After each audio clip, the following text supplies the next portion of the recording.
சிலம்பம் சிலம்பு என்ற சொல்லிலிருந்து உருவானது. சிலம்பு ஒலித்தல் என்ற பொருள். சிலம்பல் என்ற வினையின் அடியாக பிறந்தது.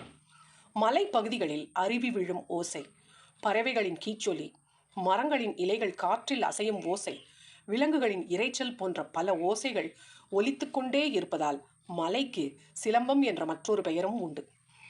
மலை நிலக்கடவுளான முருகனுக்கும் சிலம்பன் என்ற பெயருண்டு. சிலம்பம் சுமார் 5000 ஆண்டுகள் பழமையானதாக கருதப்படுகிறது. 2500 ஆண்டுகளுக்கு முன் வாழ்ந்த அகத்திய முனிவர் 64 கலைகளில் ஒன்றாக சிலம்பத்தை குறிப்பிடுகிறார். சிலப்பதிகாரம், திருக்குறளில் இதற் பற்றிய குறிப்புகள் உள்ளது. கலிங்கத்து பரணியில் வீசு தண்டிடை கூர்மழு ஒக்குமே என்ற வரிகள் மூலம் தண்டு என்ற பெயரிலும் கம்பு குறிப்பிடப்பட்டுள்ளது. பொது ஊழி 15ஆம் நூற்றாண்டு பதார்த்த குண சிந்தாமணி என்ற நூல்ல சிலம்பம் விளையாடுவதால் வாதம், பித்தம், கபம் ஆகியவை நீங்கும் என கூறப்பட்டுள்ளது. இவைகளை தவிர கம்பு சூத்திரம், குறுந்தடி சிலம்பம், நடசாரி போன்ற ஓலைச்சுவடிகளும் உள்ளன. இச்சுவடிகளில் உள்ள பாடல்கள் அகத்தியர் சிலம்பம் பயின்ற பிறகே யோகக்கலை, மருத்துவம் போன்ற கலைகளை பயின்றதாக தெரிவிக்கின்றன.